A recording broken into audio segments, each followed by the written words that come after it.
Hey guys, picked up myself a new pistol this past weekend, and obviously from the thumbnail and the title of the video, it is a Taurus TX22.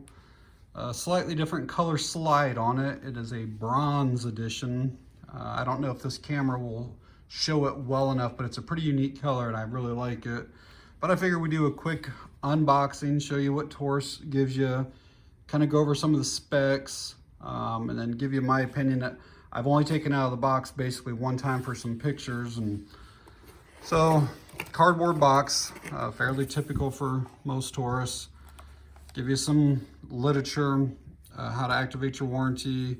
That's my receipt right there. NRA stuff, and then an instruction manual. You got a little speed loader. You've got an extra magazine here.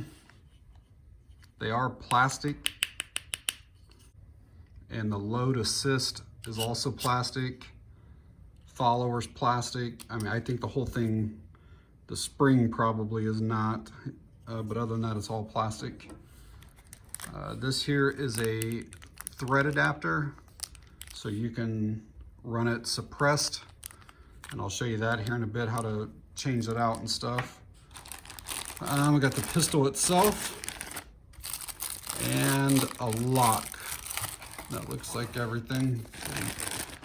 Let me show you this pistol here, and I don't know if the flakes are gonna like show up in this or not, but it's not just, it almost looks like a flat dark earth, but it's not. It's definitely a more of a brown, but it's got like a metal flake Cerakoting almost to it. It's a really unique color. I really like it.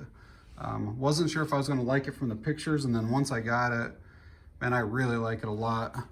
Let's get that little chamber indicator out. So they just use a zip tie instead of the little flags that a lot of places will use. So yeah, I picked this up on a recent sale that Palmetto State was having. It was $280 shipped.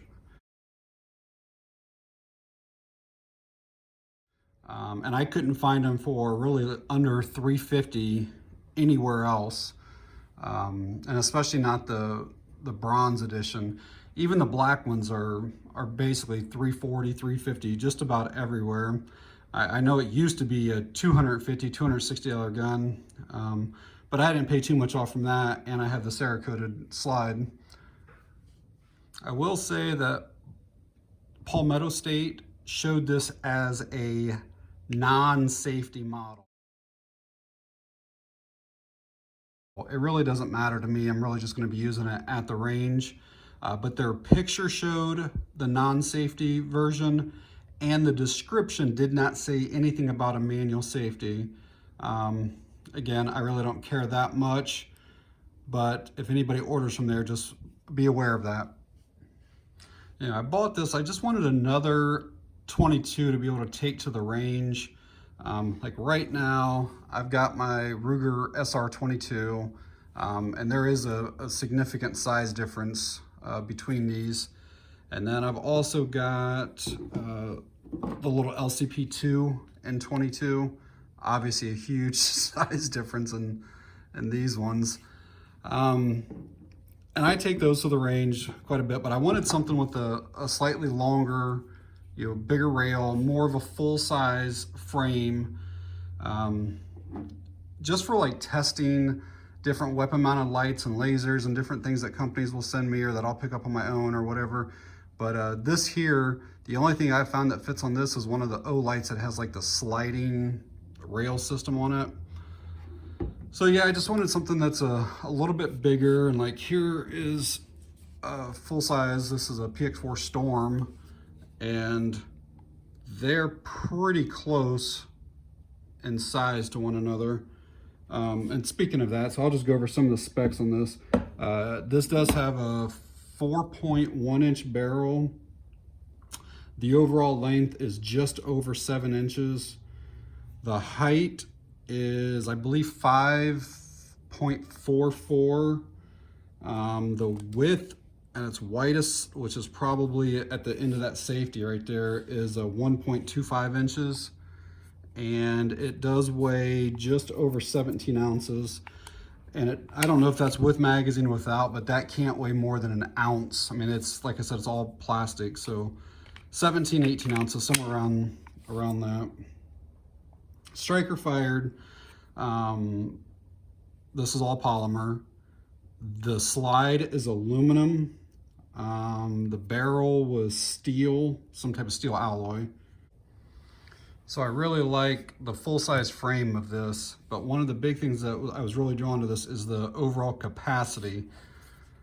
Magazines are capable of holding 16 rounds, and then one in the chamber, so you got 17 rounds total. And again, I'm just primarily going to be using it at the range, whereas like this here, I'm at 10 rounds, one in, so I'm at 11, and the little LCP is also 10 rounds. So, and speaking of rounds, I'll show you something here real quick. I won't put all these probably in it, but I've seen some complaints about feeding issues with the TX22. And what I've seen a lot of people do is they'll show in videos, they'll take that little load assist, these little levers here, and they'll try to pull it like all the way down. And then they'll try to put rounds in like this here. There's no way they're ever gonna load right when you're trying to do this. What you have to do with it instead is basically just bring it just down a little bit, just enough to get your first round started. And then you just pull it down a little bit each time thereafter and just load the rounds in like this. Do not try to pull the whole thing down and drop them all in like that. You can see how they're a staggered lineup in there. You see how one's going one, one's going here. They're not all on top of each other, just straight up and down. So only pull a little bit, just enough to like help get the round going in there, okay? Do not pull it all the way down. Another thing that I like to do to help avoid any type of feeding issues is I intentionally left this one out just a little bit. And so what I'll do a lot of times, I want you to see this space right there. After I load a magazine, just give it a hit or two against your hand. And now you can see how that's seated all the way to the back there. And it will do that for all 16 rounds that you put in it. And if you want to use that included speed loader, it's pretty easy too. Just basically line the little plastic lip up with the back there, and then you just push down and then just feed them in. So it's really about the same speed on it. So I haven't field stripped this yet, like I'm literally just getting it, but to break it down, either to clean it or to change out that thread adapter, you're gonna take magazine out, you're gonna make sure that it is empty, which also charges the gun. So you are gonna squeeze the trigger on this one. And then there's these little tabs here on both sides. And so what you have to do is you have to pull back just a little bit, and then these are supposed to come down. Yep, just like that, and it pops right off then. And so basically, the barrel actually locks into those 4 little lugs right there. Like this here, I'm not gonna tear it completely apart, but if you wanna remove the barrel, you have to take this little thing down here, and then there's a screw up in there, and then you have to take the barrel out. It's like fixed in there. And a lot of people think a barrel like this is not fixed, but it actually is. And then to finish your normal field strip, it would just be taking out your guide rod and recoil spring, and that is captive. And then your barrel is here. Just kind of slide it out. I gotta clean this thing up. There's grease everywhere. Way more than what I like on there. So I'll probably do that before I get it put back together. I did want to show you before I get this put back together, the guide rod here is plastic, and I don't know how well this is going to show up, but can you see how it's like round all the way around except for right there? It's kind of straight off, kind of looks kind of crappy. I actually thought that something was wrong with mine at first. Got on like Google and Reddit, and that's how they make them captive, basically. Something with the machine and how it like presses it and then lifts it off, and every single one of them is that way. I was actually going to contact Taurus and tell them that something was wrong with that. I'll try to put in a picture of what it looks like when it's in, just so you can see it.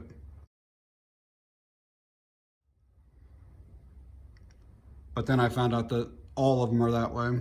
And also, while I have it apart here, hopefully this will pick up. You can see that this is the barrel, and you can see there's some indentations right there. That is actually how you put a wrench on here, and you probably got to have this in the gun, or if you use a vise, do something to protect your barrel, some cardboard or towels or something, and then this will just turn off, and then this one here will thread in with the threads like that will be out then if you want to run a suppressor or silencer. And to put it back together, you just kind of line up those lugs. You'll kind of see that kind of push down, and then just pull it back, and it's locked back in place then. So I obviously have not shot this one yet. I'm just getting it out of the box, and but I've shot 2 or 3 other TX22s. And even though the trigger looks kind of jank, kind of cheap on it, it's actually a really nice trigger. It has a really good feel to it. And I think the trigger pull is around 5 pounds. It actually feels lighter than that to me, but it's around 5 pounds. Real smooth, there's no like grittiness to it. A little bit of take up right there. And then once you get to that take up, it's fairly fast. See the reset right there, real crisp reset, real short reset. So yeah, overall, that's really nice. If anyone buys a TX22 and it's the manual safety model, when you first go to get it, your safety will not go up, no matter how hard you push it. Just so you know, you have to have it basically chambered, and then it goes up real easy. But the safety will not work unless the striker's basically ready to go. But yeah, even a small light like this TLR7A here, and it is tiny, it will not fit on this rail for the Ruger SR22.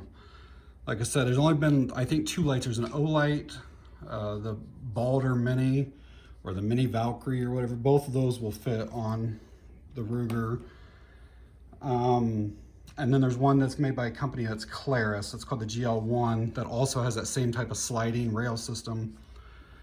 But I kind of wanted this one. Again, I like the capacity of it, but having more of the full-size rail on it. Like this week I went to the range twice, and I think I shot around 60, maybe 70 rounds of 9mm. And I'm still fortunate enough that I got in when it was 15, 20 cents a round, so it's not that big a deal. But to replace it, it's still around 50 cents a round, pretty much anywhere you go. You shoot 60, 70 rounds, well, that range strip just costs you an extra $35. So I kind of want to be able to shoot this when I go out there and just shoot mini mags or whatever at 8 cents a round. Save me a lot of money that way, and still be able to enjoy shooting and still be able to test some of the lights and stuff like that. I forgot to mention earlier that it does have a 3-dot sight system.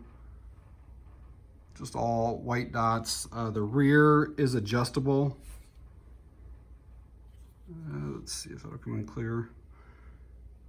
Adjustable for windage and elevation.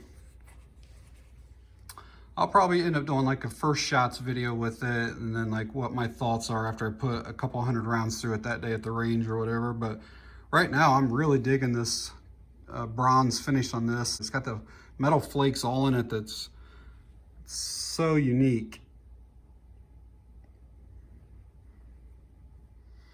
All right, guys, I'm going to wrap this video up. Just keep in mind, if you do order this from Palmetto State, if they come back in stock, be aware that they show the no safety model, and it actually has the TX in white on the model that they show.